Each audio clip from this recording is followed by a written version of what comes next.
హెబ్రీలకు రాసిన పత్రిక 13వ అధ్యాయము 5, 6 వచనములు మనందరం కలిసి చదువుకుందాం. నిన్ను ఏమాత్రమును విడువను, నిన్ను ఎన్నడను ఎడబాయను అని ఆయనే చెప్పెను కదా. కాబట్టి ప్రభువు నాకు సహాయుడు, నేను భయపడను.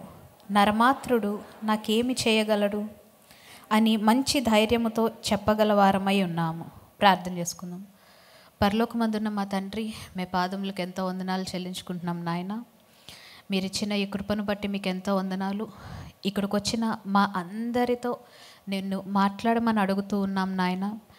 మీరు మాతో మాట్లాడే ప్రతి మాట మేము వినున్నట్లుగా మా చెవులు తెరవజేయండి, గ్రహించినట్లుగా మా కన్నులు తెరవజేయండి, అర్థమగు రీతిలో మా హృదయాలను తెరవజేయమని అడుగుతూ ఉన్నాను. నీ కుమారుడైన యేసుక్రీస్తు ప్రభువారి యొక్క ప్రత్యక్షతను మా అందరికీ అనుగ్రహించమని అడుగుతూ ఉన్నాను.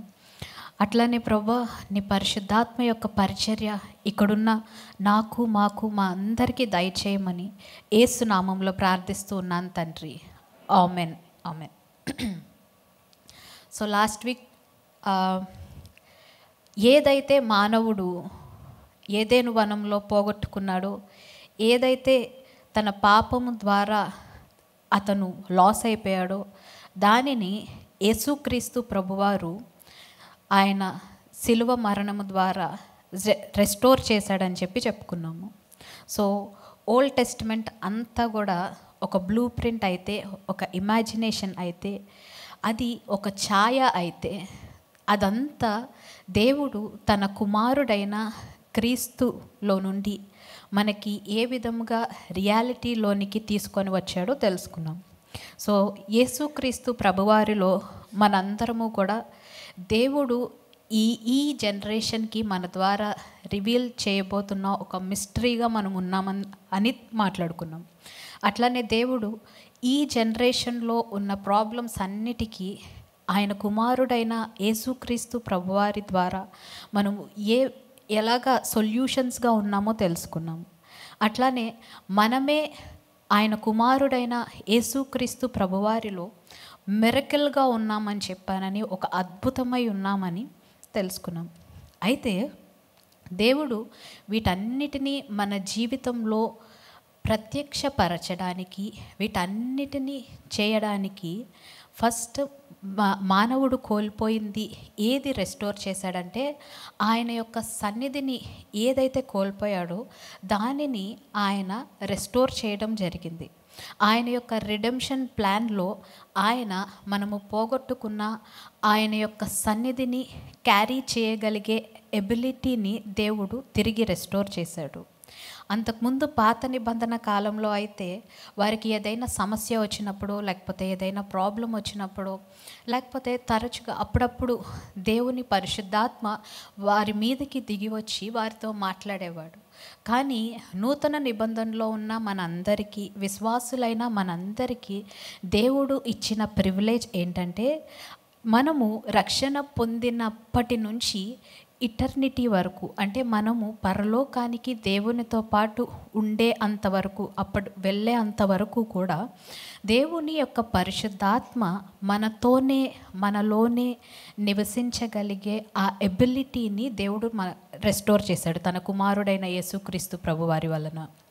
సో ఎప్పుడైతే ఈ ఎబిలిటీని రెస్టోర్ చేశాడో, మనందరికీ ఈ హెబ్రీ పత్రికలో చదివిన విధముగా రక్షణ పొందిన ప్రతి ఒక్కరికి కూడా దేవుని యొక్క సన్నిధిని, దేవుని యొక్క ప్రెజెన్స్ని క్యారీ చేయగలిగే ఒక ప్రామిస్డ్ ప్రెజెన్స్ మనందరికీ ఉంది. సో రక్షణ పొందిన ప్రతి వ్యక్తికి ఏంటి, దేవుని సన్నిధిని మనం క్యారీ చేస్తాము అన్న వాగ్దానం అయితే ఉంది.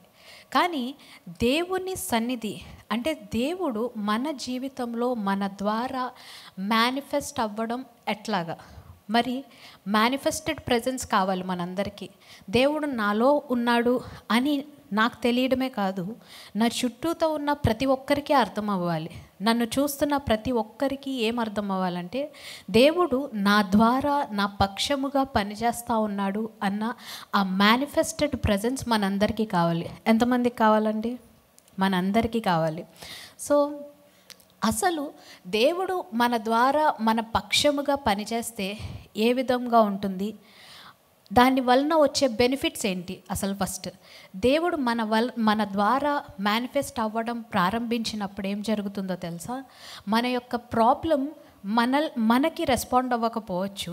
మనం ఏ ప్రాబ్లంనైతే ఫేస్ చేస్తున్నామో అది మనకి భయమై ఉండొచ్చు, కానీ ఆ ప్రాబ్లంకి దేవుని యొక్క సన్నిధంటే భయము.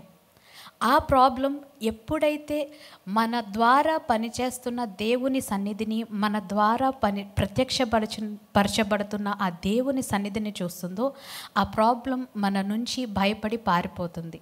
మన చుట్టూతో ఉన్న పరిస్థితులు మనకి రెస్పాండ్ అవ్వకపోవచ్చు, కానీ వేటికి రెస్పాండ్ అవుతాయి అంటే మనలో ఉన్న దేవుని సన్నిధికి రెస్పాండ్ అవుతాయి.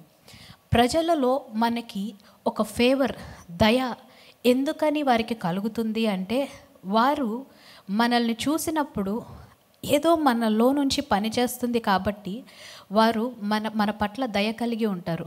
ఏంటిది అంటే, దేవుని యొక్క సన్నిధి మన పక్షముగా పనిచేయడం వారు చూడగలిగినప్పుడు ఏం జరుగుతుందంటే, ఫేవర్ మన పక్షముగా పనిచేయడం ప్రారంభిస్తుంది. ఇతరులు మన కొరకు పనిచేయడం ప్రారంభిస్తారు. మన యొక్క ప్రాబ్లమ్స్లో మనకి సొల్యూషన్స్ దొరకడం ప్రారంభిస్తాయి.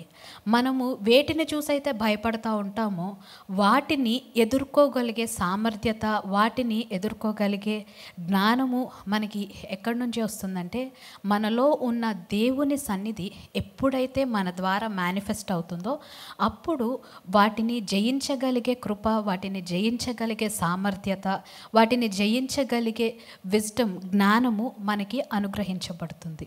సో అసలు ఫస్ట్ దేవుని యొక్క సన్నిధిలో, దేవుని యొక్క సన్నిధి ద్వారా మనకున్న బెనిఫిట్స్ ఏంటి అంటే, నిర్గమకాండము 33వ అధ్యాయము 14వ వచనం నుండి చదువుకుందాం.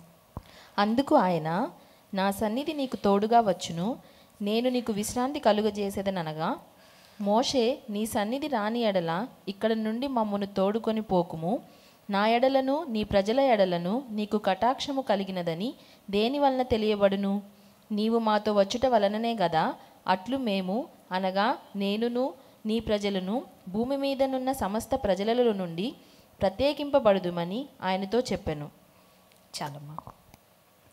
సో మేము అందరికీ మాకు ఉన్న ఈ డిఫరెన్స్ ఎప్పుడు తెలియపరచబడుతుందంటే, నీ యొక్క సన్నిధి మాతోనే ఉన్నప్పుడు. మోషే, అట్లాగే ఏలియా, అట్లాగే పాత నిబంధన కాలంలో కొంతమంది దేవుని యొక్క సన్నిధిని ప్రత్యక్షంగా ప్రజలందరి మధ్యన మేనిఫెస్ట్ చేసిన వ్యక్తులు వీళ్ళందరూ. మీకు అందరికీ తెలుసు కదండి, ఇశ్రాయేలీలు ఎప్పుడైతే ఐగుప్తు నుంచి వారు ఆ బానిసత్వం నుంచి విడిపించబడి వారికి వాగ్దానము చేయబడిన ఆ దేశంలోనికి వారు వెళ్తా ఉన్నప్పుడు ప్రతి ఒక్కరికి వారిని చూసి భయం వేసేసింది. రాహాబు వాళ్ళతో అంటది కదా, మాకందరికీ మిమ్మల్ని చూస్తే మా గుండెలు కరిగిపోతూ ఉన్నాయి అని చెప్తుంది. ఎందుకని వారిని చూస్తే ఆ విధంగా భయము ప్రజలందరికీ, అన్యులకి కలిగింది అంటే, వారిలో ఉన్న దేవుని శక్తిని బట్టి, వారి ద్వారా పనిచేస్తున్న దేవుని సన్నిధిని బట్టి అన్యులందరికీ కూడా వారిని చూసినప్పుడు ఒక భయం కలిగింది. వాళ్ళంటే, అమ్మో దేవుని ప్రజలు మన మధ్యకి వస్తూ ఉన్నారు, మన మధ్యలో నుంచి వెళ్తున్నారు అన్న ఒక ఫియర్ ఏర్పరచబడింది. అయితే మోషే దేవుని యొక్క సన్నిధిని అన్ని లక్షల మందిలో ప్రత్యక్షముగా చూసిన వ్యక్తి, చూపించిన వ్యక్తి. ఆయన ఏ విధంగా చూశాడంటే, దేవుని యొక్క శక్తి వారి మధ్యన, దేవుని సన్నిధి వారి మధ్యన ఉండడం వలన వారికి కొన్ని బెనిఫిట్స్ జరిగినాయి. ఎప్పుడైతే ప్రజలు దేవునికి వ్యతిరేకంగా పాపం చేశారో, దేవునికి వ్యతిరేకంగా తిరుగుబాటు చేశారో, దేవునికి బాగా కోపం వచ్చేసి దేవుడు ఏమన్నాడంటే, నేను మీతో రాను మోషే, మీకు ముందుగా నా దూతని పంపిస్తాను, నా దూతని తీసుకొని వెళ్ళండి, దూత తీసుకెళ్తాడు మిమ్మల్ని ఆ వాగ్దాన దేశంలోనికి, దూత నడిపిస్తాడు, కానీ నేను మాత్రం రాను అని చెప్తాడు.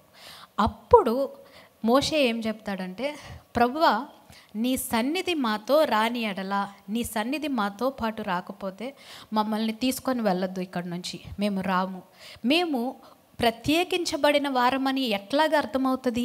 నీ సన్నిధి మాతో ఉంటేనే కదా అది బయలుపరచబడుతుంది. నీ సన్నిధి మాతో లేకపోతే మేము ప్రత్యేకించబడిన వారమై ఉండము. అందుకనే నీ సన్నిధి మాతో రాకపోతే గనుక మమ్మల్ని ఇక్కడి నుంచి తోడుకొని పోవద్దు ప్రభువా అని చెప్పి ప్రార్థన చేస్తూ ఉంటాడు. అయితే నిర్గమకాండం 33వ అధ్యాయంలో ఒక మాట ఉంటుంది. దేవుడు తన చేయి చాపి ఐగుప్తీయుల మధ్యలో నుంచి చాలా అద్భుతాలు చేసి వారందరినీ బయటకు తీసుకొని వచ్చాడని, ఇశ్రాయేలీలందరినీ. సో ఐగుప్తీయులలో నుంచి, ఆ బానిసత్వము నుంచి విడిపించింది ఎవరు? దేవుని హస్తము. దేవుని హస్తము వారి పక్షముగా పనిచేసి వారిని దేవుడు బానిసత్వం నుంచి విడిపించాడు. సరే, కానీ ఇక్కడ మోషే ఏమని ప్రార్థన చేస్తున్నాడంటే, నీ సన్నిధి మాతో రాని ఎడల మమ్మల్ని తీసుకొని వెళ్ళొద్దు ప్రభువా అంటున్నాడు. కానీ మోషే ఏమని ప్రార్థన చేయలేదు, ఏమని అడగలేదంటే, నీ హస్తము మాతో ఉంచు ప్రభువా అని ప్రార్థన చేయలేదు. ఎందుకనంటే దేవుని యొక్క హస్తము వాక్యంలో మనం ఎక్కడ చూసినా అక్కడ దేవుని యొక్క శక్తి కనుపరచబడుతుంది. దేవుని యొక్క శక్తి ఆయన యొక్క హస్తము ద్వారా బయలుపరచబడ్డం మనందరం చూస్తాం. కానీ దేవుని యొక్క సన్నిధి అంటే దేవుడే వారితో పాటు ట్రావెల్ చేస్తూ ఉన్నాడు. దేవుడే వాళ్ళతో పాటు వెళ్తా వారికి డైరెక్షన్ ఇస్తూ ఉన్నాడు. దేవుడు కంప్లీట్గా దేవుడే వారితో పాటు ట్రావెల్ చేస్తూ ఉన్నాడు. కాబట్టి వారికి సహాయమై ఉన్నాడు. కాబట్టి వారు ప్రయాణిస్తున్న ఆ మార్గం అంతటిలో ఏ పోరాటం వచ్చినా, ఏ ఇబ్బంది వచ్చినా, ఎటువంటి ప్రతికూల పరిస్థితులు వారికి ఎదురైనప్పటికీ కూడా వాటన్నిటినీ వారు జయించగలిగారు. అందుకే మోషే అక్కడ నీ హస్తాన్ని మాతో పంపించమని అడగలేదు, లేకపోతే నీ దూతని పంపించమని అడగలేదు. కానీ ప్రభువా నీ సన్నిధి మాతో రాని ఎడల మమ్మల్ని ఇక్కడి నుంచి తీసుకొని వెళ్ళదు ప్రభువా అంటున్నాడు. అంటే మోషేకి ఈ దేవుని యొక్క సన్నిధిని గూర్చిన ఒక అవగాహన ఉంది. మనందరికీ తెలియని ఒక అండర్స్టాండింగ్, దాని గురించి దేవుని యొక్క సన్నిధిని గురించిన ఒక అవగాహన మోషేకి తెలుసు. యాక్చువల్గా మోషే ప్రజలు తిరుగుబాటు చేస్తే మోషేకి బాగా కోపం వచ్చేసేది, చాలా చిరాకు వచ్చేసేది, ఫ్రస్ట్రేట్ అయిపోయేవాడు. అందుకనే దేవుడు వెళ్ళి బండతో మాట్లాడు మోషే అంటే వెళ్ళి బండను కొట్టేశాడు. తర్వాత ప్రజలు ఇతని మీద సనిగిన ప్రతిసారి మోషేకి కోపం వచ్చేసేది, చిరాకు పడిపోయేవాడు, ఇట్లా అయిపోయాడు. కానీ కొన్ని రోజులు దేవుని సన్నిధితో పాటు ట్రావెల్ చేస్తా వెళ్తా ఉన్న తర్వాత మోషేకి ఒకటి అర్థమైపోయింది. దేవుని యొక్క సన్నిధిని గురించిన ఒక అవగాహన వచ్చింది. అదేంటో తెలుసా? దేవుని యొక్క సన్నిధిలో ఉన్న బెనిఫిట్స్ ఏంటో మోషేకి అర్థమైపోయింది. ద్వితీయోపదేశకాండము 1వ అధ్యాయము 33వ వచనము, 32, 33 రెండు చదువుదామమ్మా. అయితే మీకు త్రోవ చూపించి మీ గుడారములను వేయవలసిన స్థలమును మీకు సిద్ధపరచునట్లు రాత్రి అగ్నిలోను పగలు మేఘములోను మీకు ముందర నడిచిన మీ దేవుడైన యెహోవా యందు మీరు విశ్వాసం ఉంచలేదు. ఓకే, చాలు. సో వీరికి పగలు మేఘస్తంభములో, రాత్రి అగ్నిస్తంభములో దేవుడే వీరితో పాటు ట్రావెల్ చేస్తా వీరిని నడిపిస్తా తీసుకొని వచ్చాడు. ఎప్పుడైతే దేవుని సన్నిధి మన జీవితంలో పనిచేయడం ప్రారంభించబడుతుందో యూ విల్ హ్యావ్ డైరెక్షన్.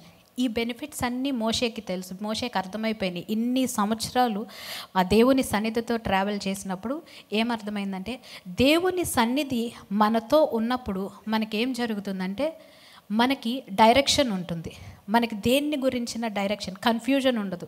అరే ఇటు వెళ్దామా, వీళ్ళొకటి చెప్తున్నారు, మనం వీళ్ళ మాట తీసుకుందామా, లేకపోతే మనకే కొన్ని కన్ఫ్యూజ్డ్ ఆలోచనలు ఉంటాయి. మనకి 2 ఆలోచనలు ఉంటాయి మైండ్లో, ఇది చేద్దామా లేకపోతే ఇది చేద్దామా, లేకపోతే ఈ కోర్స్ తీసుకుందామా లేకపోతే ఈ కోర్స్ తీసుకుందామా.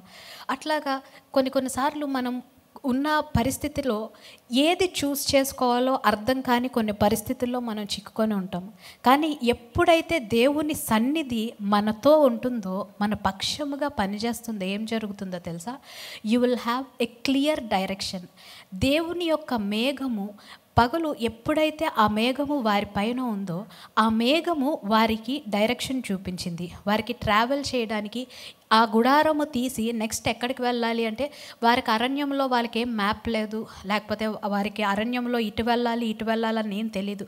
కొన్ని లక్షల మంది వాళ్ళు దేన్ని చూసి ట్రావెల్ చేస్తూ వెళ్ళిపోయారంటే ఆయన యొక్క మేఘమును చూసి ట్రావెల్ చేస్తూ వెళ్ళిపోయారు వీళ్ళందరూ. 40 సంవత్సరాలు అరణ్యములో ఏ మార్గము తెలియని ప్లేస్లో వారిని నడిపించింది ఏంటంటే దేవుని యొక్క సన్నిధి. సో ఫస్ట్ బెనిఫిట్ వచ్చేసి దేవుని యొక్క సన్నిధి మన పక్షముగా ఉన్నప్పుడు you will have a clear direction. నిర్గమకాండము 33వ అధ్యాయము 14వ వచనం. అందుకు ఆయన, నా సన్నిధి నీకు తోడుగా వచ్చును, నేను నీకు విశ్రాంతి కలుగజేసేదనగా. చాలమ్మా, నేను నీకు విశ్రాంతి కలుగజేసేదును అంటే ఆయన యొక్క సన్నిధి మనతో పాటు ఉన్నప్పుడు ఏం జరుగుతుందంటే మనకి ఎంత పెద్ద అసైన్మెంట్ ఉన్నప్పటికీ కూడా, మన పైన ఎంత పెద్ద రెస్పాన్సిబిలిటీ ఉన్నప్పటికీ కూడా వి విల్ హ్యావ్ రెస్ట్. అంటే మనము స్ట్రెస్లో నుండి పనిచేయము, మనము రెస్ట్లో నుండి పనిచేయడం ప్రారంభిస్తాము. స్ట్రెస్లో నుంచి ఎప్పుడు పనిచేస్తామంటే ఇన్ని పనులున్నా దానికి మనకు ఒక క్లియర్ డైరెక్షన్ లేనప్పుడు, లేకపోతే దాన్ని ఎట్లాగా హ్యాండిల్ చేయాలో అది హ్యాండిల్ చేయడానికి కావాల్సిన ఎబిలిటీ లేనప్పుడు మనం స్ట్రెస్లో నుండి పనిచేస్తాము. కానీ మనకున్న రెస్పాన్సిబిలిటీస్ని, లేకపోతే మనకున్న బాధ్యతలన్నిటినీ మనం చేయడానికి కావాల్సిన డైరెక్షన్ మనకు ఉన్నప్పుడు, అట్లానే దానికి కావాల్సిన ఎబిలిటీని దేవుడు మనకు అనుగ్రహించినప్పుడు మనము రెస్ట్లో నుంచి పనిచేస్తాము. సో ఎప్పుడైతే దేవుని సన్నిధి మన పక్షముగా పనిచేస్తుందో ఏం జరుగుతుందంటే ఆ డైరెక్షన్ ద్వారా, లేకపోతే దేవుడు మన పక్షముగా పనిచేయడం ద్వారా మనకి రెస్ట్ అనుగ్రహించబడుతుంది. మనం రెస్ట్లో నుంచి పనిచేయడం ప్రారంభిస్తాము. హల్లెలూయా, హల్లెలూయా. అండ్ ఇంకొకటి మోషే ఏం గమనించాడంటే భయంకరమైన ప్రొటెక్షన్. కీర్తనల గ్రంథము 114వ కీర్తన 1వ వచనం నుండి చదువుకుందాం. ఇశ్రాయేలు అన్యభాష గల జనులలో నుండి యాకోబు బయలు వెళ్ళినప్పుడు యూదా ఆయనకు పరిశుద్ధ స్థలమాయెను, ఇశ్రాయేలు ఆయనకు రాజ్యమాయెను. సముద్రము దానిని చూచి పారిపోయెను, యోర్దాను నది వెనుకకు మళ్ళెను. చాలమ్మా, వీరిని చూసి సముద్రము పారిపోయింది, యోర్దాను నది వెనకకు మళ్ళింది. కొండలు పొట్టేళ్ల వలెను, గుట్టలు గొర్రెపిల్లల వలెను గంతులు వేశాను. సముద్రమా, నీవు పారిపోవుటకు నీకేమి తటస్థించినది? యోర్దాను, నీవు వెనుకకు మల్లుటకు నీకేమి తటస్థించినది? సముద్రము, నువ్వెందుకు వెనక్కి వెళ్ళిపోయావు? యోర్దాను, నువ్వెందుకు వెనక్కి వెళ్ళిపోయావు? కొండలారా, మీరు పొట్టేళ్ల వలెను, గుట్టలారా, మీరు గొర్రెపిల్లల వలెను గంతులు వేయుటకు మీకేమి సంభవించినది? భూమి ప్రభువు సన్నిధిని, యాకోబు దేవుని సన్నిధిని వణుకుము. సో వీరు వస్తున్న సంగతి, ఇశ్రాయేలీల పక్షముగా దేవుని యొక్క సన్నిధి చాలా టాంజిబుల్గా ఉంది. అంటే ప్రతి ఒక్కరూ అది అనుభవించి, అరే దేవుడు వీరి పక్షముగా పనిచేస్తున్నాడు అని ప్రతి ఒక్కరికి అర్థమయ్యే విధముగా దేవుని సన్నిధి మేనిఫెస్ట్ అవ్వడం ప్రారంభించింది. ఎవరెవరికి అర్థమైపోయిందంటే సముద్రానికి కూడా అర్థమైపోయింది. దేవుని సన్నిధి వీరితో పాటు ఉండడం చూసి సముద్రము వెనక్కి వెళ్ళిపోయింది, యోర్దాను నది వెనక్కి వెళ్ళిపోయింది, కొండలు గుట్టలు వీరికి ఈ దేవుని సన్నిధికి రెస్పాండ్ అవ్వడం ప్రారంభించింది. అందుకనే యేసుక్రీస్తు ప్రభువారు మనల్ని ఎప్పుడైతే రెస్టోర్ చేశాడో, ఎప్పుడైతే మనము ఆయన రక్తములో కడుగబడిన విశ్వాసులమై ఉన్నామో ఏం జరుగుతుందంటే మనలో దేవుని శక్తి ఆపరేట్ అవ్వడం, దేవుడు మన ద్వారా మేనిఫెస్ట్ అవ్వడం ప్రారంభించినప్పుడు ఏం జరుగుతుందంటే మన చుట్టూతో ఉన్న పరిస్థితులన్నిటికీ, మన చుట్టూతో ఉన్న ఎన్విరాన్మెంట్ మొత్తం కూడా దేవుని యొక్క సన్నిధికి రెస్పాండ్ అవ్వడం ప్రారంభిస్తుంది. అందుకని కొన్ని పరిస్థితుల్ని చూసి మనకి భయమై ఉండొచ్చు, లేకపోతే కొన్ని పరిస్థితుల్ని చూసి ఇది వద్దు, చేయొద్దు, వదిలేద్దాం అని చెప్పి భయపడి వాటిని తప్పించుకొని పారిపోయే లాంటి పరిస్థితులు మీకు ఉండుండొచ్చు. కానీ ఎప్పుడైతే దేవుని సన్నిధి మీ ద్వారా మేనిఫెస్ట్ అవ్వడం ప్రారంభించబడుతుందో అప్పుడేం జరుగుతుందో తెలుసా? నీ చుట్టూతో ఉన్న ఎన్విరాన్మెంట్ మొత్తము నీకు అనుకూలంగా పనిచేయడం ప్రారంభిస్తుంది. ఆమెన్. ఎప్పుడైతే నీ చుట్టూతో ఉన్న ఎన్విరాన్మెంట్ అంటే ఈ సర్వ సృష్టే కాదు, మనుషులందరూ కూడా, వారు నీ పై అధికారులు అయి ఉండొచ్చు, నీ క్రింది అధికారులు అయి ఉండొచ్చు, లేకపోతే మీ బంధువులు అయి ఉండొచ్చు, నీ స్నేహితులు అయి ఉండొచ్చు, వీళ్ళు ఎవరైనప్పటికీ కూడా వీరందరూ నీకంటే నీలో నుంచి పనిచేస్తున్న దేవుని సన్నిధికి రెస్పాండ్ అవ్వడం ప్రారంభిస్తారు. ఈ పరిస్థితులన్నీ కూడా నీలో పనిచేస్తున్న దేవుని సన్నిధికి రెస్పాండ్ అయ్యి నీకు అనుకూలముగా పనిచేయడం ప్రారంభిస్తారు. మనుషులకి నిన్ను చూసినప్పుడు నీకేదో ఒకటి చేయాలన్న దయ నీ పైన కలుగుతుంది. లేకపోతే వారు నిన్ను ఎంత తిట్టుకుంటున్నా, లేకపోతే నీకెంత వ్యతిరేకంగా ఉన్న వాళ్ళు అయినప్పటికీ కూడా వారు నీ పక్షంగా పనిచేయడం ప్రారంభిస్తారు. వారు ఎందుకు పనిచేస్తున్నారో మీకు తెలియనప్పటికీ దేవుని యొక్క సన్నిధి మీ ద్వారా పనిచేస్తున్నప్పుడు ఏం జరుగుతుందంటే వారు మీకు అనుకూలముగా పనిచేయడం ప్రారంభిస్తారు. ఆమెన్, హల్లెలూయా. మీకు ఒక డివైన్ ప్రొటెక్షన్ కలుగుతుంది. చుట్టూత 91వ కీర్తనలో ఒక మాట ఉంటుంది కదండి, నా పక్కన 1000 మంది పడినను, నా కుడి ప్రక్కన 10,000 మంది కూలినను అపాయము నా యొద్దకు రాదు. అంటే 11,000 మంది నీ పక్కన కూలిపోయారు, వారికి అందరికీ జరిగినాయి. ప్రతిసారి ఎవ్రీబడి అనుకుంటా ఉంటాము, it happen to everybody, but you are not everybody. మీరు అందరూ కాదు, వారందరూ పడిపోవచ్చు, వారందరూ నాశనం అయిపోవచ్చు. నీ పక్కన ఎవరికి ఎలాంటి హాని జరిగినప్పటికీ కూడా ఆ హాని నీకు జరగదు. ఎందుకనంటే దేవుని సన్నిధి నీలో నుంచి పనిచేస్తుంది కాబట్టి, దేవుని సన్నిధి నీ ద్వారా మేనిఫెస్ట్ అవుతుంది కాబట్టి అటువంటివి నీకు మాత్రం జరగవు. ఎంతమందికి ఏమైనా జరగనివ్వండి, కానీ మీకు మాత్రం ఎటువంటి హాని జరగకుండా మీరు సేఫ్గా సురక్షితంగా వాటిలో నుంచి బయటకు వచ్చేస్తారు. ఎందుకనంటే దేవుని సన్నిధి మీ పక్షముగా పనిచేస్తుంది కాబట్టి. ఇవన్నీ ఎప్పుడైతే మోషే ఇవన్నీ చూసినప్పుడు ఏం జరిగిందంటే మోషేకి అర్థమైపోయింది, అరే దేవుని సన్నిధి మాతో ఉంటే మేము ఏ పరిస్థితులనైనా హ్యాండిల్ చేయగలం. నా ఎదుట ఎటువంటి పెద్ద సవాలు నా ఎదుట ఉన్నప్పటికీ కూడా వీటన్నిటినీ నేను హ్యాండిల్ చేయగలను. నన్ను వేరే వాళ్ళ నుంచి ఏది డిఫరెన్షియేట్ చేస్తుంది అంటే, వారికి నాకు మధ్యన ఏది వ్యత్యాసం కలుగు చేస్తుంది అంటే, దేవుని సన్నిధి నా ద్వారా పనిచేసినప్పుడు, దేవుని సన్నిధి నాకు అనుకూలంగా ఉన్నప్పుడు నాకు పక్కన వాళ్ళకి మధ్యన ఒక వ్యత్యాసము కలుగు చేస్తుంది. అందుకే ఇదే కదా ప్రభువా, నీ సన్నిధే కదా వారికి మేము ప్రత్యేకింపబడిన వారమని తెలియజేస్తుంది. అందుకనే నీ సన్నిధి మాతో రాకపోతే మమ్మల్ని ఇక్కడి నుంచి పంపించొద్దు ప్రభువా అని చెప్పానని మోషే అడుగుతూ ఉన్నాడు. అయితే నూతన నిబంధనకు వచ్చేసేపాటికి, నూతన నిబంధనలో ఉన్న మనందరము కూడా, యేసుక్రీస్తు ప్రభువారి రక్తంలో కడుగబడిన మనందరము కూడా ఆయన యొక్క సన్నిధిని అనుభవించడం, ఆయన యొక్క సన్నిధి మన పక్షముగా మేనిఫెస్ట్ అవ్వడం దేవుని యొక్క ప్రణాళిక అయి ఉన్నది. దేవుని యొక్క ప్రణాళిక ఎప్పుడు కూడా చాలా చాలా చాలా క్లియర్గా, చాలా నీట్గా, చాలా వెల్ డిజైన్డ్, ఆర్కెస్ట్రేటెడ్ అనమాట. దేవుడు ఎంత చక్కగా ప్రతి దాన్ని నియమిస్తాడంటే ఏది కూడా ఎంత మాత్రము దాంట్లో నుంచి తప్పిపోదు. ఓన్లీ మానవుడు ఒక్కడే తన సొంత ఆలోచన ప్రకారము, తన సొంత చిత్తానుసారంగా పాపంలో పడిపోయాడు. మీరు ఎప్పుడైనా పొద్దున్న లేచినప్పుడు సూర్యోదయం కలగకుండడం మీరు ఎప్పుడైనా చూసారా? రాత్రి చీకటి పడకపోవడం ఎప్పుడైనా చూసారా? పుట్టినది మొదలుకొని ఇప్పటి వరకు దేవుడు ఒక నియమము, అంటే వాటికి ఒక ప్లాన్, ఒక డిజైన్ ఇచ్చాడు. అదే ప్రకారము భూమి పుట్టినది మొదలుకొని ఇప్పటి వరకు అట్లానే జరుగుతూ ఉంది. బైబిల్ గ్రంథంలో కూడా ప్రతి చిన్న డీటెయిల్ దేవుడు దీంట్లోకి ఎందుకు అలౌ చేశాడంటే, ఈ రోజున రక్షణ పొందిన విశ్వాసులైన మనందరి కొరకు దేవుడు వీటన్నిటిని దీన్ని మన కొరకు అలౌ చేశాడు. ప్రకటన గ్రంథము 1వ అధ్యాయము 6వ వచనం చదువుదాం. ప్రకటన గ్రంథము 1వ అధ్యాయము 6వ వచనం. మనలను ప్రేమించుచు తన రక్తము వలన మన పాపముల నుండి మనలను విడిపించిన వానికి మహిమయు ప్రభావమును యుగయుగములు కలుగునుగాక. ఆమెన్.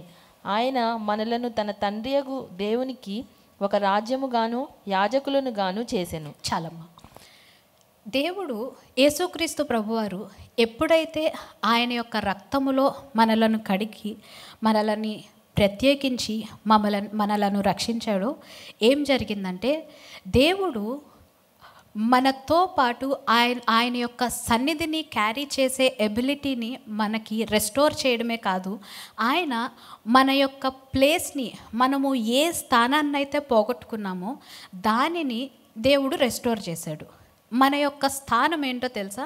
విశ్వాసులైన ప్రతి ఒక్కరికి, అంటే యేసుక్రీస్తు ప్రభువారి యొక్క రక్తములో కడుగబడి బాప్తిసం తీసుకున్న ప్రతి ఒక్కరి యొక్క స్థానం ఏంటో తెలుసా? దేవుని దగ్గర మనము రాజులమై ఉన్నాము, ఇంకొకటి యాజకులమై ఉన్నాము.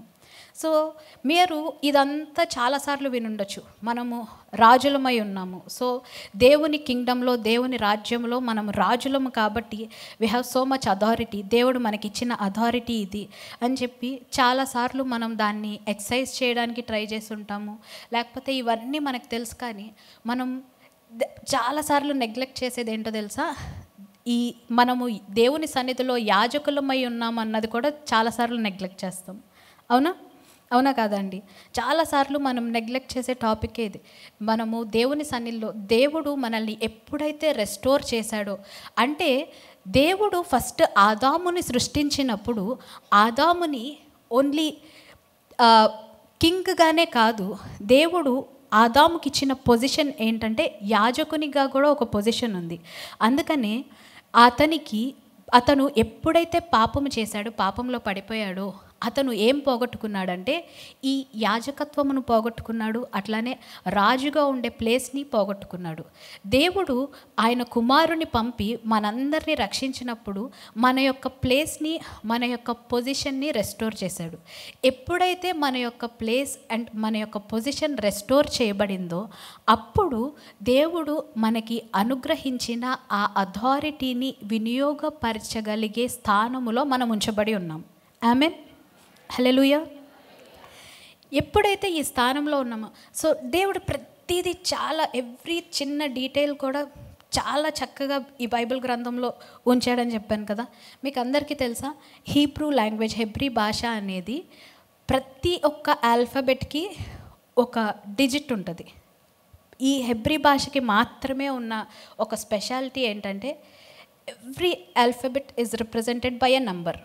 1 2 3 4 5 6 7 8 9 10, తర్వాత 20 30 40 50 60 70 80 90 100, తర్వాత 200 300 400, అక్కడి వరకే ఉన్నాయి ఆల్ఫాబెట్స్ హెబ్రీ భాషలో.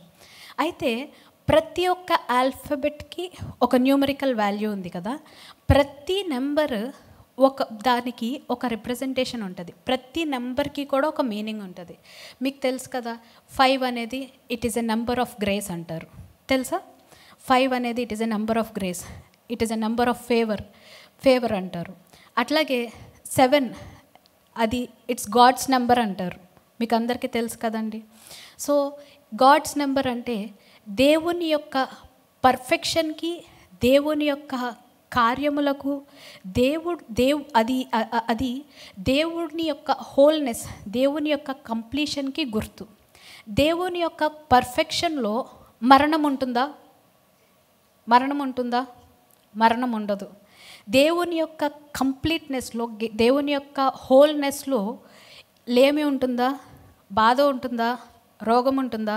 మరణం ఉంటుందా? ఏది ఉండదు. మీకు తెలుసు కదా, మీకు అందరికీ హానోకు గురించి తెలుసు కదండి. హానోకు ఆదికాండము 5వ అధ్యాయము 21వ వచనం నుండి చదువుదాం. హనోకు దేవునితో నడిచిన తర్వాత దేవుడు అతని తీసుకొని పోయాను గనుక అతడు లేకపోయాను. చాలమ్మా.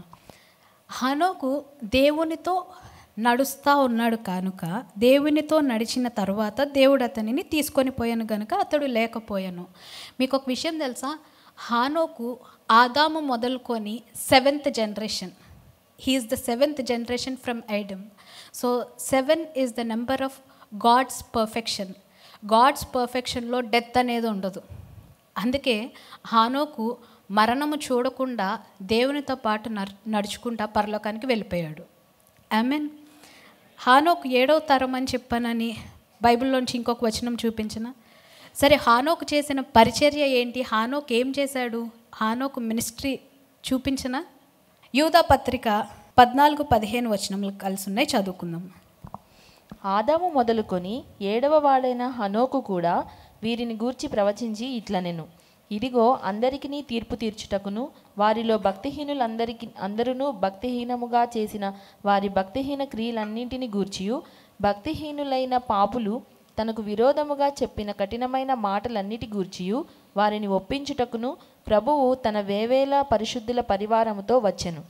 వారు సో హానోకు టైంలో అతనున్న ఆ జనరేషన్లో ఆయన రాబోతున్న దేవుని గురించి, దేవుని యొక్క రాకడను, రెండవ రాకడను గురించి చెప్తా ఆయన యొక్క రైచియస్నెస్ గురించి ప్రీచ్ చేస్తూ ఉన్నాడు. So his job is a priestly job. ఆ టైంలో హానోకు చేసిన పరిచర్య ఏంటంటే he is a prophet and also he is a priest. ఆయన చేసిన పరిచర్య ఒక ప్రీస్ట్లీ జాబ్ చేశాడు ఆయన. సో ఎప్పుడైతే ఈ హానోకు దేవునితో ఒక సహవాసాన్ని కలిగి ఉన్నాడో, దేవునితో కలిగి ఉన్న ఆ ఇంటిమెసీని బట్టి he is the 7th generation from Adam. ఆదాము నుంచి 7వ తరము వాడైన హానోకు జీవితంలో దేవుని యొక్క పర్ఫెక్షన్ని బట్టి, దేవుని యొక్క spiritual perfection and wholeness and completion, వీటన్నిటిని బట్టి హానోకు మరణము చూడకుండా వెళ్ళిపోయాడు పరలోకానికి. మీకు అందరికీ ఇంకొక విషయం చెప్పనా, లూకా సువార్త 3వ అధ్యాయంలో యేసుక్రీస్తు వారి వంశావళి ఉంటుంది, రికార్డ్ చేయబడి ఉంది. ఆ వంశావళి ప్రకారము యేసుక్రీస్తు ప్రభువారు he is the 77th generation from Adam. ఆదాము నుంచి 77వ తరము యేసుక్రీస్తు ప్రభువారు. అయితే యేసుక్రీస్తు ప్రభువారు మరణమును దాటేసి, లేకపోతే మరణములోనికి వెళ్ళకుండా ఆయన పరలోకానికి వెళ్ళిపోలేదు. కానీ నీ కొరకు, నా కొరకు, ఇక్కడున్న మనందరి కొరకు, మనందరినీ రక్షించడానికి ఆయన ఏం చేశాడంటే ఆ మరణాన్ని జయించి ఆయన పరలోకానికి వెళ్ళిపోయాడు. ఆమేన్. ఎప్పుడైతే ఆయన మరణాన్ని జయించి పరలోకానికి వెళ్ళిపోయాడో, ఆయన యందు విశ్వాసం ఉంచిన విశ్వాసులందరము కూడా యేసుక్రీస్తు ప్రభువారిని బట్టి మనము మరణాన్ని జయించి మనం పరలోకానికి వెళ్ళగలుగుతాము. ఆమేన్. హల్లెలూయా. దేవుని యొక్క రెస్టోరేషన్ ప్లాన్లో దేవుడు మనందరి పైన ఉన్న ఆ మరణాన్ని, పాపము వలన వచ్చు జీతము మరణము, ఆ మరణాన్ని ఏ విధంగా విరగొట్టేశాడంటే తన కుమారుడైన యేసుక్రీస్తు ప్రభువారిని బట్టి ఆయన ఏం చేశాడంటే మనందరము కూడా ఆయనతో పాటు మరణాన్ని జయించి పరలోకానికి వెళ్ళిపోవు రీతిలో ఆయన ఒక మార్గాన్ని స్థిరపరిచేశాడు. ఆమెన్. హల్లెలూయా. సో దేవుని యొక్క రెస్టోరేషన్ ప్లాన్లో ఏం జరిగిందంటే ఆయన మన పైన ఉన్న ఈ కర్స్ని బ్రేక్ చేసేసాడు, కంప్లీట్గా వీటన్నిటిని రిమూవ్ చేసేసాడు, మన యొక్క స్థానాన్ని దేవుని సన్నిధిలో రెస్టోర్ చేశాడు. ఓకే, ఇదంతా బాగానే ఉంది. మరి దేవుని యొక్క సన్నిధిలో మన యొక్క ప్లేస్ ఏంటి? దేవుని సన్నిధి మన పక్షముగా మేనిఫెస్ట్ అవ్వాలి అంటే మన యొక్క ప్లేస్ ఏంటి? మనం ఎప్పుడైతే మన యొక్క పొజిషన్ని, మన యొక్క ప్లేస్ని మనం తీసుకుంటామో అప్పుడు దేవుని సన్నిధి మన పక్షముగా మేనిఫెస్ట్ అవ్వడం ప్రారంభించబడుతుంది. ఆమెన్. హల్లెలూయా. క్లియర్గా ఉందండి ఇప్పటివరకు చెప్పిందంత అర్థమైందా? సో ఎప్పుడైతే ఆ స్థానాన్ని రెస్టోర్ చేసుకుంటామో, ఎప్పుడైతే క్రీస్తులో దేవుడు మనకిచ్చిన స్థానానికి మనం ఆ ప్లేస్ని, ఆ పొజిషన్ని తీసుకుంటామో, ఏంటి ఆ ప్లేస్ ఏంటి? దేవుడు మనకిచ్చిన ప్లేస్ ఏంటి? మనము రాజులముగా ఉండుటకు ఆయన తన కుమారుడైన యేసుక్రీస్తు ప్రభువారి యొక్క రక్తంలో మనల్ని కడిగాడు. రెండవది, మనము ఆయనకు యాజకులుగా ఉండునట్లుగా ఆయన మనల్ని రెస్టోర్ చేశాడు. ఆమెన్. హల్లెలూయా. దేవుని యొక్క ప్రెజెన్స్, దేవుని యొక్క సన్నిధి మన ద్వారా ఎప్పుడు బయలుపరచబడుతుందంటే మనము ఈ ప్లేస్ని, ఈ పొజిషన్ని తీసుకున్నప్పుడు. అంటే మనము ఎప్పుడైతే యాజకులుగా పనిచేయడం ప్రారంభిస్తామో, ఎప్పుడైతే మనము రాజులముగా పనిచేయడం ప్రారంభిస్తామో అప్పుడు దేవుని యొక్క సన్నిధి మన జీవితంలో మన ద్వారా మేనిఫెస్ట్ అవ్వడం ప్రారంభించబడుతుంది. ఆమెన్. హల్లెలూయా. సో దేవుని యొక్క సన్నిధిని ఇంకా భయంకరంగా, ప్రత్యక్షంగా, కల్లారా అందరికీ చూపించిన ఇంకొక వ్యక్తి ఏలియా. మీకు అందరికీ ఏలియా గురించి తెలుసు కదండి. 1 రాజుల గ్రంథము 17వ అధ్యాయము 1వ వచనం చదువుకుందాం. అంతటా గిలాదు కాపురస్తుల సంబంధియును తిష్పీయుడును అయిన ఏలియా ఆహాబు నొద్దకు వచ్చి, ఎవని సన్నిధిని నేను నిలవబడి ఉన్నానో ఇశ్రాయేలు దేవుడైన ఆ యెహోవా జీవము తోడు నా మాట ప్రకారము గాక ఈ సంవత్సరములలో మంచైనను వర్షమైనను పడదని ప్రకటించెను. చాలమ్మా. సో బైబిల్లో ఫస్ట్ ఏలియా గురించి చెప్పబడిన వచనం ఇదే. ఏలియా యొక్క మినిస్ట్రీ స్టార్ట్ అయిందే ఇక్కడ. ఫస్ట్ వచనంలోనే ఏలియా యొక్క ఎర్లీ డేస్ కానీ లేకపోతే ఏలియా ఎక్కడ పుట్టాడో ఏంటో అవి ఏమీ చెప్పబడలేదు. కానీ ఏలియా గురించి రికార్డ్ చేయబడిన ఫస్ట్ వచనంలో ఏమనుందంటే, నేను ఎవని సన్నిధిని నేను నిలవబడి ఉన్నానో ఇశ్రాయేలు దేవుడైన ఆ యెహోవా జీవముతోడు నా మాట ప్రకారము కాక. అంటే ఏలియాకి ఒక విషయం తెలుసు, ఏంటంటే దేవుని సన్నిధి ఏంటో ఏలియాకి తెలుసు. దేవుని సన్నిధిలో నిలవబడ్డం అంటే ఏంటో తెలుసు. దేవుని సన్నిధి ఏ విధముగా మేనిఫెస్ట్ అవుతుందో ఏలియాకి తెలుసు. దేవుని సన్నిధిని ప్రజలందరికీ ఏ విధంగా కనుపరచాలో ఏలియాకి తెలుసు. దేవుని సన్నిధి యొక్క అవగాహన అంటే దేవునిని గురించిన ఒక అవగాహన ఏలియాకి ఉంది. అందుకని చెప్పి చాలా కాన్ఫిడెంట్గా వచ్చి రాజు యొక్క సన్నిధికి వచ్చేసి డైరెక్ట్గా ఒక్క మాట చెప్పేసి వెళ్ళిపోయాడు, నా మాట ప్రకారము కాక, నా మాట ప్రకారము కాక అని ఎప్పుడైతే చెప్పాడో, అంటే దేవుని సన్నిధిలో నీవు నిలవబడి ఉన్నప్పుడు ఇంకొక బెనిఫిట్ ఏంటంటే నువ్వు ఏది చెప్తే ఏది మాట్లాడితే అది జరుగుతుంది. ఆమెన్. నువ్వు చెప్పిన మాట ప్రకారము కాక ఇంకొకటి జరగదు. సో నేను ఎవని సన్నిధిలో నేను నిలవబడి ఉన్నానో ఆ యెహోవా జీవముతోడు మీకు వర్షం పడదు అని చెప్పాడు. సో 3.5 సంవత్సరాల వరకు దేశంలో వర్షం లేదు, కరువుకి గురైపోయారు వారు. అలాంటి భయంకరమైన పరిస్థితిలో మళ్ళీ 3.5 సంవత్సరాల తర్వాత ఏలియా ఎక్కడున్నాడో ఎత్తుక్కొని తీసుకొని వచ్చి, ఏలియా మా కోసం ప్రార్థన చెయ్యి, జనాలు చచ్చిపోతున్నారు అని మళ్ళీ ఆయన్ని బతిమలాడుకొని ఏలియా ప్రార్థన చేసిన తర్వాతే ఆ దేశం పైనకి వర్షం కురిపించబడింది. ఆమెన్. సో ఏలియా చాలా చాలా అద్భుతాలు చేశాడు, ఇవన్నీ మనకు తెలుసు.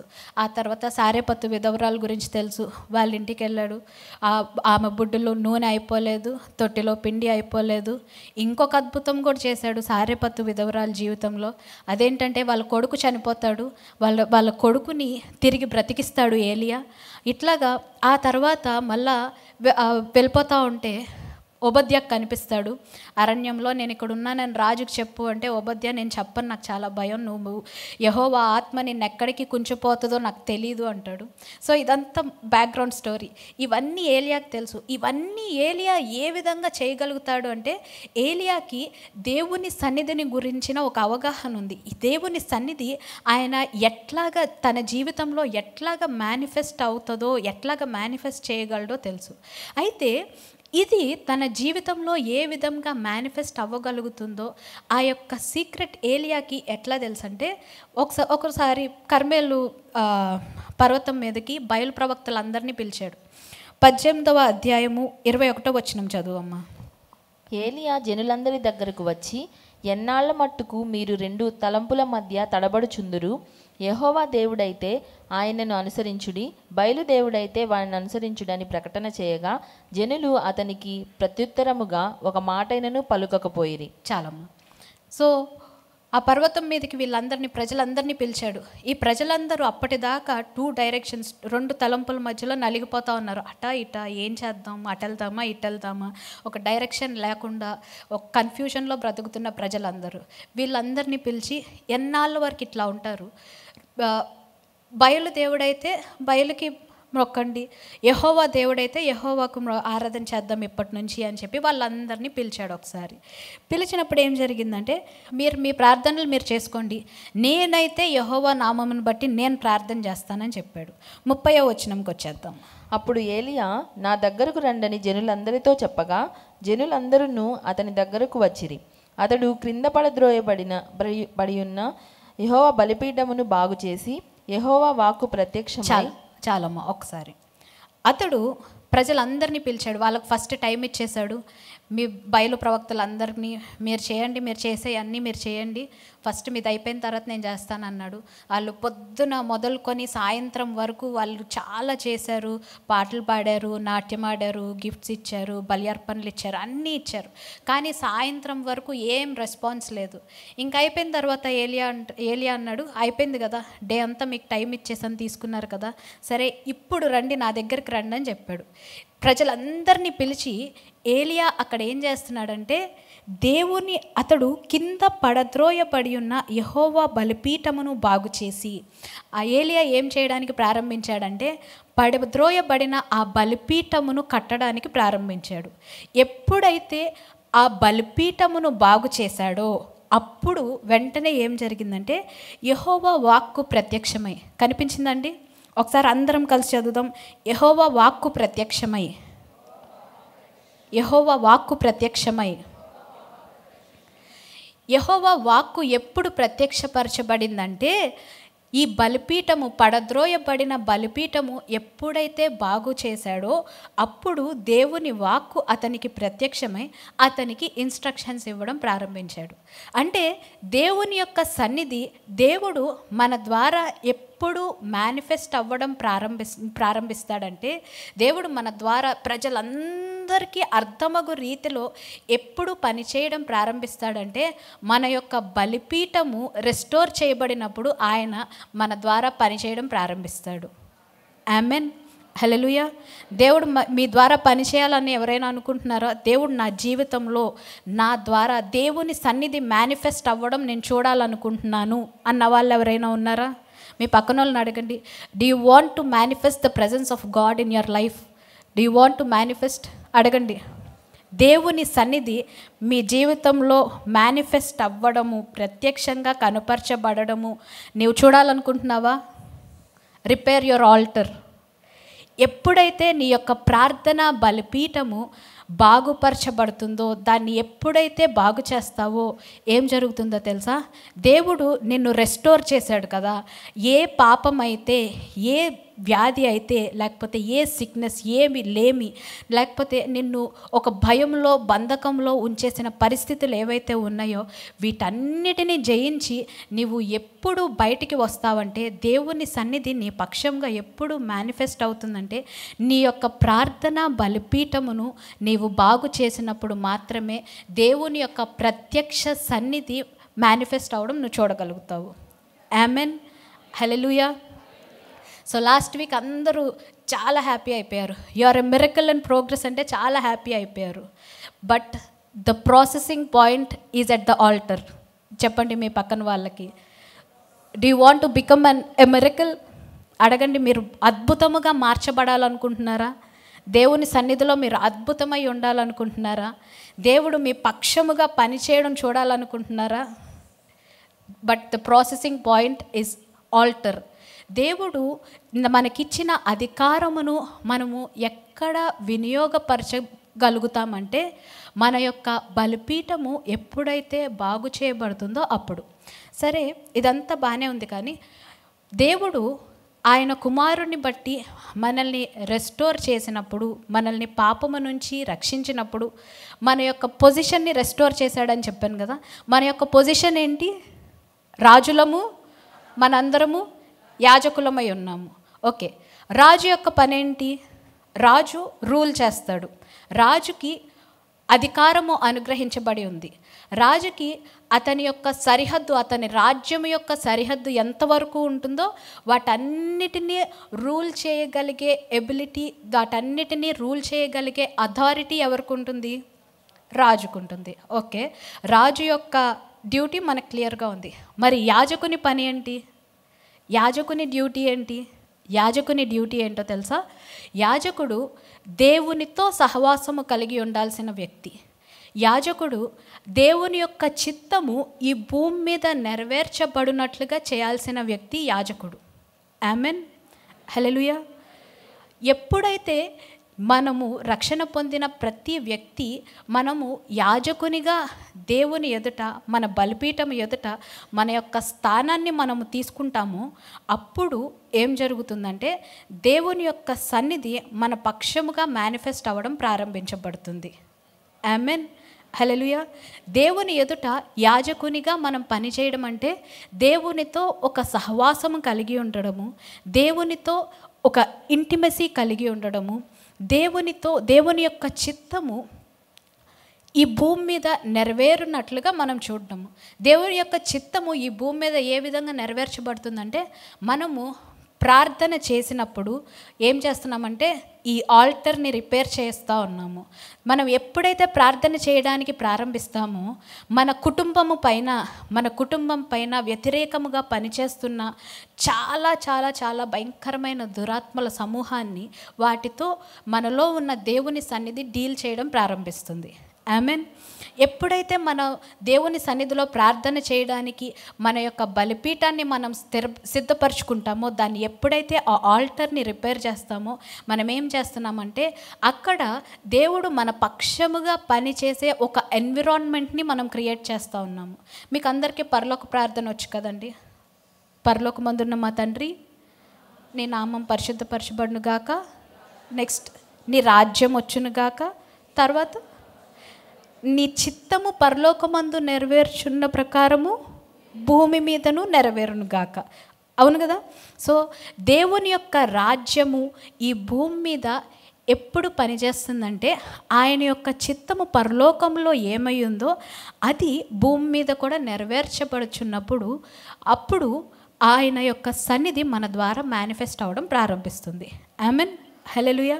అది ఎప్పుడు జరుగుతుందంటే మనము యాజకునిగా మన యొక్క పొజిషన్ని తీసుకున్నప్పుడు, యాజకునిగా ఉండే పొజిషన్ని, యాజకునిగా ఉండే ప్లేస్ని దేవుడు రక్షణ పొందిన ప్రతి వ్యక్తికి అనుగ్రహించాడు.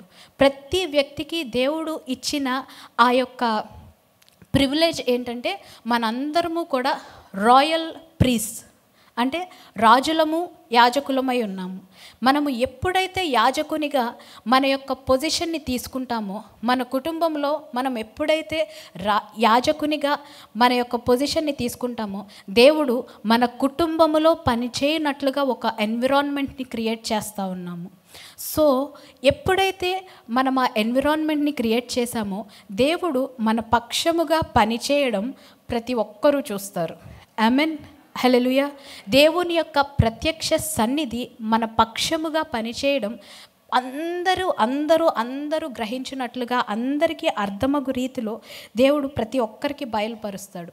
ఇటువంటి అద్భుతములు, ఇటువంటి అద్భుత కార్యములు, అరే మాకందరికీ జరగని కార్యములు వీరి జీవితంలో ఎట్లాగ జరుగుతున్నాయి, అరే మేము సేమ్ స్కూల్లోనే చదివాము, లేకపోతే మేము సేమ్ ఆఫీస్లోనే కలిసి పనిచేసాము, మాకు ఈ విధమైన ఎక్స్పోజర్, మాకు ఈ విధమైన జ్ఞానము, ఈ విధమైన ఐడియాస్ మాకు లేవే, వీరికి ఎట్లాగో వచ్చినాయి, వీరు ఏ విధంగా ఇటువంటి జ్ఞానము, ఇటువంటి తెలివితేటలు, ఇట్లాగా ఏ విధంగా వీరు పని చేయగలుగుతున్నారు అంటే అది దేవుని సన్నిధి మన జీవితంలో మేనిఫెస్ట్ అవ్వడం ప్రారంభించబడ్డమును బట్టి మనము ఇతరులకు మనకి ఒక డిఫరెన్సియేషన్, అంటే వారికి మనకి ఉన్న ఒక వ్యత్యాసము బయలుపరచబడుతుంది. ఆమెన్, హల్లెలూయా. మీరందరూ కూడా క్రీస్తు యొక్క మర్మమై ఉన్నారు అని చెప్పాను కదా లాస్ట్ వీక్. కొలసీయులకు రాసిన పత్రిక మొదటి అధ్యాయము, కొలసీయులకు రాసిన పత్రిక మొదటి అధ్యాయము 27వ వచనం. అన్యజనులలో ఈ మర్మము యొక్క మహిమైశ్వర్యము ఎట్టిదో అది అనగా మీ అందున్న క్రీస్తు మహిమ నిరీక్షణయై ఉన్నాడను సంగతిని దేవుడు తన పరిశుద్ధులకు తెలియపరచగోరి ఇప్పుడు ఆ మర్మమును వారికి బయలుపరిచెను. ప్రతి మనుష్యుని క్రీస్తు చాలమ్మా. So you are a mystery that is to be revealed by Christ అని చెప్పాను కదండి last week. Now that mystery in you will be revealed at the place of altar. Amen, hallelujah. దేవుడు మీలో ఉంచిన ఆ మర్మము, దేవుని యొక్క డిపాజిట్ ఏదైతే ఉందో అది ఎక్కడ మీ ద్వారా బయలుపరచబడుతుందంటే అది మీ యొక్క ప్రార్థనా బలిపీఠము దగ్గర అది బయలుపరచబడుతుంది. హల్లెలూయా, ఆమేన్. మీకు అందరికీ ఇక్కడున్న ప్రతి ఒక్కరికి మీలో 80% మంది నేను అనను, 90% అని నేను అనను, కానీ మీలో ప్రతి ఒక్కరికి 100% అందరికీ కొన్ని ఐడియాస్ ఉంటాయి. ఇట్లా చేద్దాము, లేకపోతే కొన్ని బిజినెస్ ఐడియాస్ అయి ఉండొచ్చు, లేకపోతే మీ హృదయంలో ఇంట్రెస్ట్ అయిన కొన్ని పనులు మీకు ఉండుండొచ్చు. అవునా కదా అండి? ఇక్కడ చాలామందికి మీరు చేస్తున్న జాబ్స్ కాకుండా, మీరు చేస్తున్న పని ఏదైతే ఉందో అది కాకుండా మీకు మీ మైండ్లో కొన్ని ఐడియాస్ ఉంటాయి, మీ మైండ్లో కొన్ని ఆలోచనలు ఉంటాయి. మీ హృదయంలో మీకు మాత్రమే అర్థమైన ఒక గిఫ్ట్ మీకు ఒకటి తెలుసు. మీకు అందరికీ ఎంతమందికి ఇట్లాగ అనిపిస్తూ ఉంటుంది, అరే నేను చేసిన ఈ జాబ్ కాకుండా నా మైండ్లో ఒక ఐడియా ఉంది, ఈ ఐడియా కనుక చేస్తే నాకు చాలా బాగుంటుంది అని మీలో ఇక్కడున్న ప్రతి ఒక్కరికి ఒక ఆలోచన, ఒక ఐడియా, లేకపోతే ఒక ఇన్బిల్ట్ గిఫ్ట్ మీ అందరిలో కూడా ఉంది. ఎందుకనంటే మీరు క్రీస్తు యొక్క మర్మమై ఉన్నారు కాబట్టి మీ అందరిలో కూడా ఎ డిపాజిట్ ఆఫ్ మిస్టరీ, దేవుడు మీలో ఉంచిన ఒక డిపాజిట్, ఒక శక్తి, ఒక టాలెంట్, ఒక విజ్డమ్, ఒక జ్ఞానము మీ అందరిలో దేవుడు డిపాజిట్ చేసి ఉంచాడు. ఆ యొక్క మిస్టరీ ఎప్పుడు మీ ద్వారా బయలుపరచబడుతుందంటే, దేవుని సన్నిధిలో మీ యొక్క ప్రార్థన బలిపీఠమును మీరు కట్టుకున్నప్పుడు మీ ద్వారా ఈ యొక్క డిపాజిట్ బయలుపరచబడడం మీరు చూస్తారు. ఆమెన్, హల్లెలూయా. చాలామందికి వాళ్ళు రిటైర్ అయిపోయిన తర్వాత కూడా ఒక మైండ్లో ఒక ఇది ఉండిపోతుంది. ఏంటంటే, నేను అప్పుడు అది స్టార్ట్ చేసి ఉండాల్సింది, ఒకవేళ స్టార్ట్ చేసి ఉంటే బాగుండేదేమో, పలానా బిజినెస్ స్టార్ట్ చేసి ఉంటే బాగుండేదేమో, లేకపోతే దేవుడు నాకు ఒక ఆలోచన ఇచ్చాడు, నాకు ఒక టాలెంట్ ఉంది, నాకు ఒక గిఫ్ట్ ఉంది, నేను ఆ గిఫ్ట్ పైన నేను వర్క్ చేసి ఉంటే బాగుండేదేమో, దేవుడు నన్ను చాలా ఉన్నతమైన స్థానంలో ఉంచేవాడేమో అన్న ఒక గిల్ట్ ఫీలింగ్ ఉండిపోతుంది.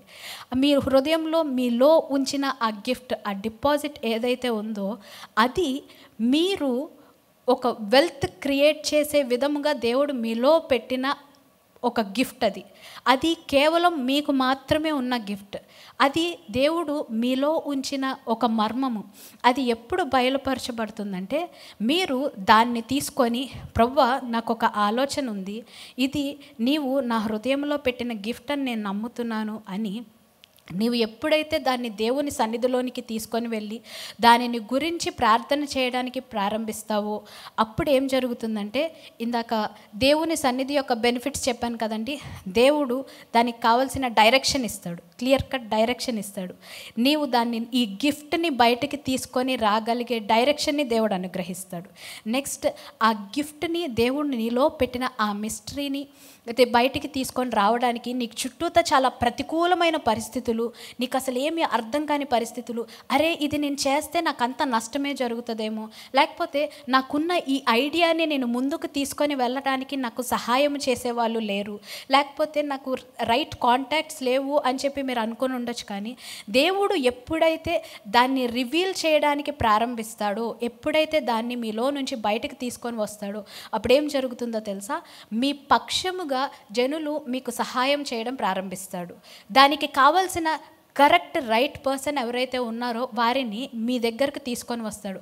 ఎక్కడ జరుగుతుంది ఈ మీలో ఉన్న ఈ మిస్టరీ, ఎక్కడ రివీల్ చేయబడుతుంది, ఇవన్నీ ఎక్కడ జరుగుతాయి అంటే మీ యొక్క ప్రార్థన బలిపీఠము దగ్గర ఇవన్నీ జరగడం ఆరంభించబడతాయి.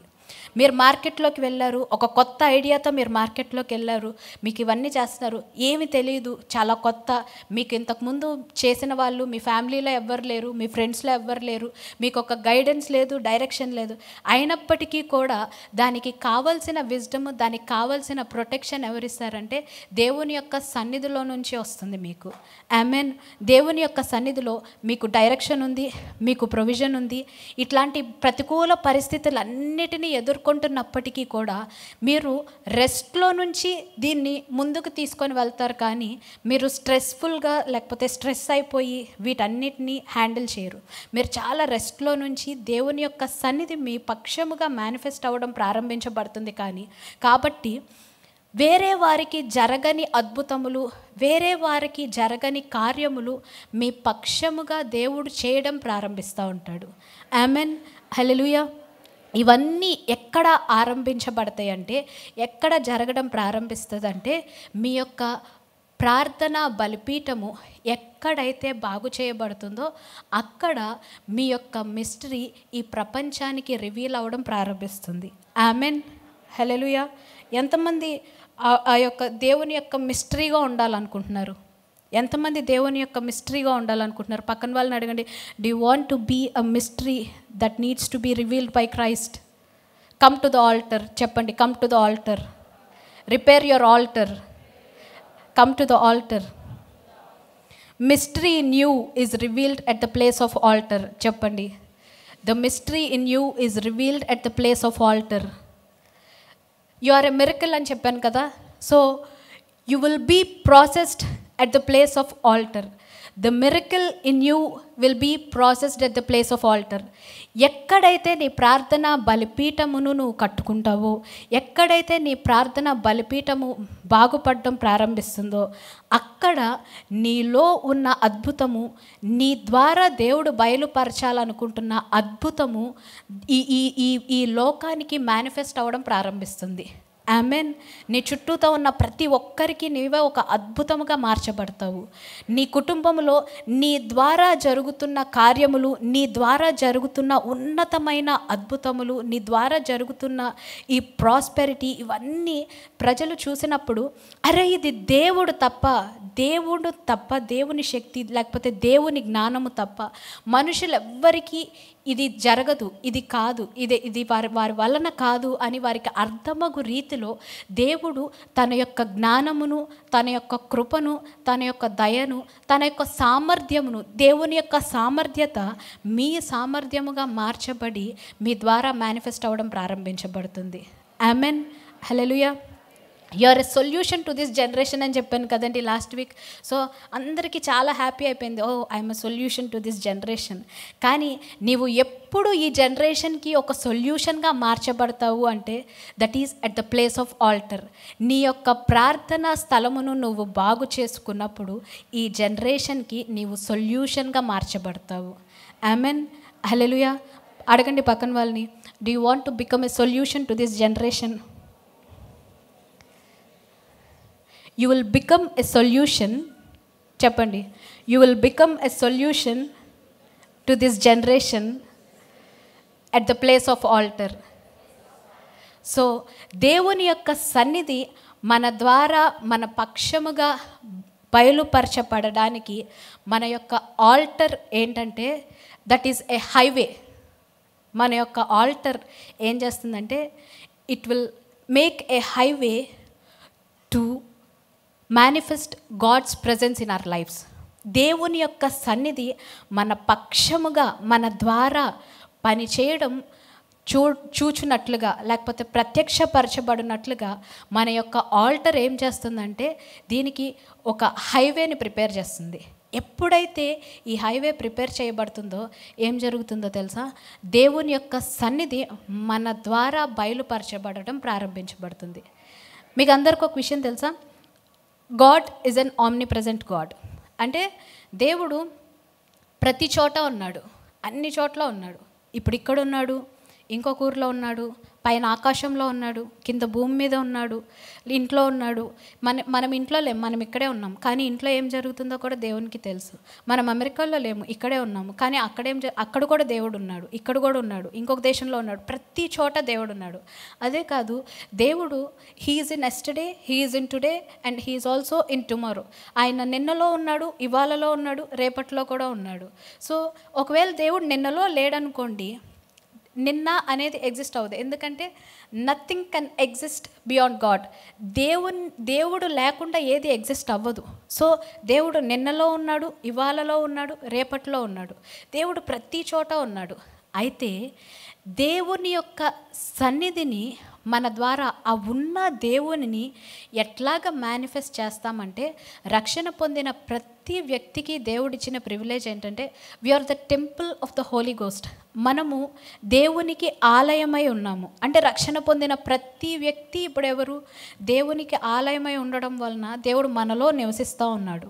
సో మనలో నివసిస్తూ ఉన్న దేవుడు రక్షణ పొందిన ప్రతి వ్యక్తికి, అందుకనే మనకున్న వాగ్దానం ఏంటంటే నిన్ను ఏమాత్రమును విడువను, ఎన్నటికీ ఎడబాయను. సో దేవుడిచ్చిన వాగ్దానం, రక్షణ పొందిన ప్రతి వ్యక్తి, మనం నిద్రపోతున్నా, తింటున్నా, మనం ప్రార్థన చేసినా ప్రార్థన చేయకపోయినా మనలో పరిశుద్ధాత్మ దేవుడు నివసిస్తూనే ఉన్నాడు.